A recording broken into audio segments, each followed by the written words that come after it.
से लगा लिया।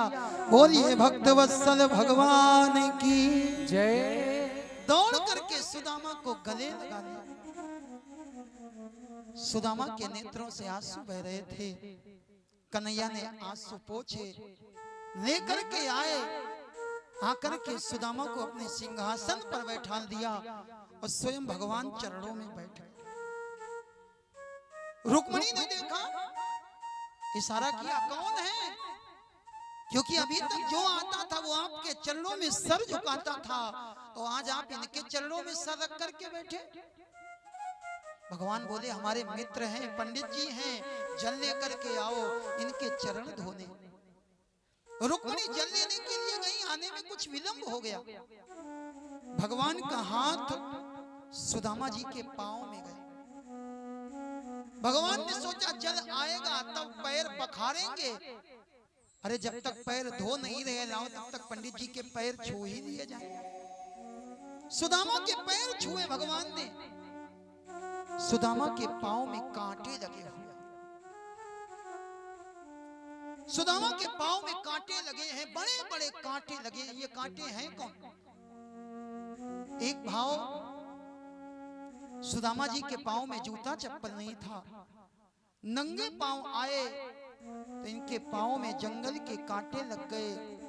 और दूसरा भाव, जिस समय सुदामा जी चले हैं कन्हैया से मिलने के लिए, भक्तों ने सोचा सुदामा तो कन्हैया के दर्शन कर सकते हैं, लेकिन हमारी इतनी सामर्थ्य नहीं कि हम कन्हैया के पास जा पाए, हम कन्हैया के पैर पकड़ पाए।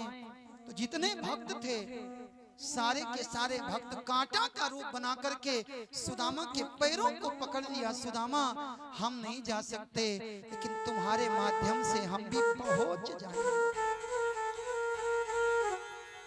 आज उसी एक एक कांटे को भगवान निकाल रहे हैं। एक एक कांटे को भगवान निकाल रहे हैं, मानो एक एक भक्त को भगवान आनंद दे रहे हैं। एक कांटा बहुत अंदर तक लगा है। भगवान ने हाथ से पकड़ना चाहा, नहीं आया। सुदामा के पैर को लेकर के भगवान ने अपना मुंह लगा दिया। अपने दांत से पकड़ करके भगवान ने उस कांटे को खींचा। कांटा इतना अंदर लगा था, कांटा निकला और कांटे के निकलते ही वहां से रक्त की धारा फूट पड़ी।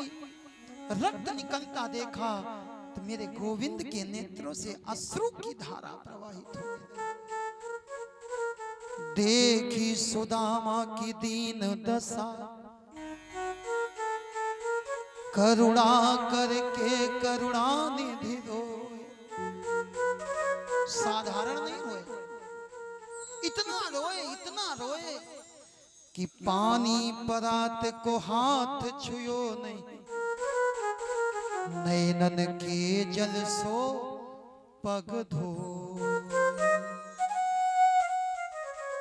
सुदामा जी के चरण धोए, स्नान कराया, नए नए कपड़े पहनाए, 56 भोग रख दिया। सुदामा ने 56 भोग को देखा तो याद आ गई, हमारे घर में हमारे बच्चे भूखे और हम 56 भोग। कन्हैया हमारा मन नहीं है, कन्हैया तो सब जानते थे। विश्वकर्मा के द्वारा द्वारिका के समान सुदामापुरी का निर्माण करवा दिया। सुदामा जी कई दिन रुके। सुदामा जी चावल की पोटली लेकर के गए थे, देना नहीं चाहते थे। क्यों? सुदामा ने सोचा जिनके घर में रोज 56 भोग लगता हो, उनको ये 4 मुट्ठी कनकी क्या दें। सुदामा देना नहीं चाहते थे, लेकिन भगवान का एक नियम है,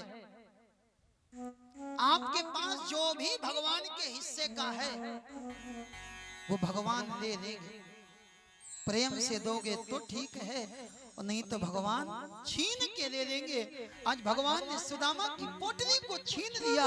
सुदामा ने सर नीचा कर दिया, कन्हैया खोलना मत, नहीं तो ये तुम्हारी रानियां देखेंगी तो क्या कहेंगी। कन्हैया बोले, तुम खुद देखो ये रानियां क्या कहती।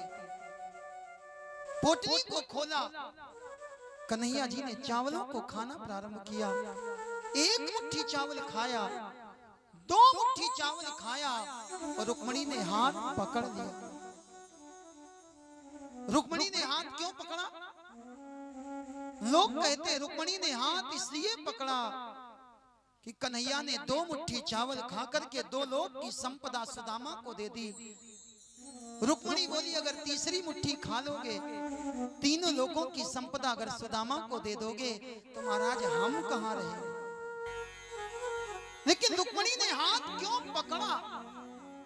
जरा इसके पीछे जो कारण है उस पर विचार कर। पहला कारण, रुक्मणी ने कहा कन्हैया ये आपके मित्र हैं, आप अपने मित्र के प्रेम में इतने पागल हो। अरे ये पंडित जी चावल लेकर के आए थे, हमको देते, हम पका देते, पके हुए चावल आप खा लेते। ये कच्चे चावल खाओगे तो आपका पेट खराब हो जाएगा। रुक्मणी ने हाथ पकड़ लिया। दूसरा कारण, रुक्मणी कहती कन्हैया एक बार आपने बताया था इन सुदामा जी ने आपके हिस्से के दो मुट्ठी चना खाए थे, इन्होंने आपके हिस्से के दो मुट्ठी चना खाए थे और आपने इनके लाए हुए दो मुट्ठी चावल खा लिए, हिसाब बराबर हो गया। अगर अब आप तीसरी मुट्ठी चावल खाओगे तो ब्राह्मण का धन आपके सर पर चला जाएगा। और तीसरा कारण, रुक्मणी कहने लगी कन्हैया ये चार मुट्ठी चावल पंडित जी लेकर के आए, ब्राह्मण के हाथ से जो भी मिलता है वो प्रसाद होता है। ब्राह्मण आपको जो भी दे दे वो प्रसाद होता है। और कन्हैया ये ब्राह्मण के लाए हुए चावल, ये प्रसाद, ये चार मुट्ठी थे, चार में दो मुट्ठी आप खा गए, आधा प्रसाद आप खा गए। अब ये बची हुई दो मुट्ठी, ये आधा प्रसाद हमको दे दीजिए, हम 16,108, हम भी तो आपकी ही अर्धांगिनी हैं। एक एक दाना चावल ये प्रसाद का हम खाएंगे। सबने चावल खाया। सुदामा जी के चावलों का भगवान ने भोग लगाया। सबरी के बेर सुदामा के तंदुल रुचि रुचि भोग लगायो। भगवान ने सुदामा के चावल खाए। सुदामा जी कई दिन रुके, चलने को तैयार हुए। भगवान बोले हाँ बहुत दिन हो गए, अब तो भाभी भी याद कर रही होंगी, ठीक है जाओ। सुदामा जी जब चलने को तैयार हुए, भगवान ने कहा देखो हमने तुमको जो ये नए नए कपड़े पहनाए थे ये वापस कर दो, क्योंकि जंगल में चोर डाकू रहते हैं, तुम्हारे नए नए कपड़े देखेंगे, कपड़े भी ले लेंगे और मारेंगे भी बहुत। वही फटी पुरानी धोती सुदामा जी को मिली है। फटी पुरानी धोती दे करके सुदामा जी को विदा किया। सुदामा जी चले। इनके मन में फिर विचार, पहला विचार आया देखो कन्हैया की आदत अभी तक सुधरी नहीं।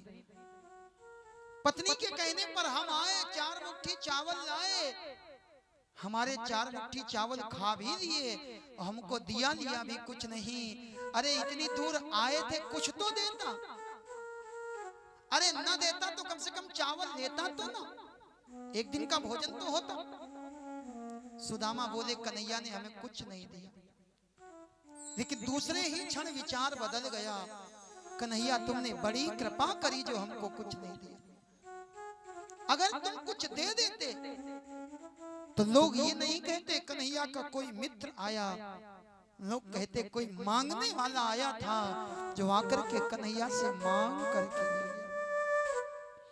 मैं अगर मांगू कभी, भक्त कहता है मैं अगर मांगू कभी तो कुछ ना तुम देना मुझे, तुमने अगर कुछ दे दिया तो मजदूर हो जाऊंगा मैं तुम्हें चाहूं तो चाहूं, तुम ना मुझको चाहना, क्योंकि तुमने अगर चाहा मुझे तो मशहूर हो जाऊंगा मैं, तुमने अगर चाहा मुझे मगरूर हो जाऊंगा मैं।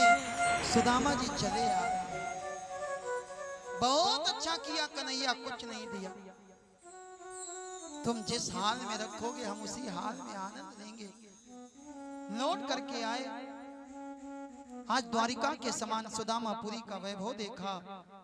सुदामा ने भगवान को धन्यवाद दिया। और मेरे भाई, संसार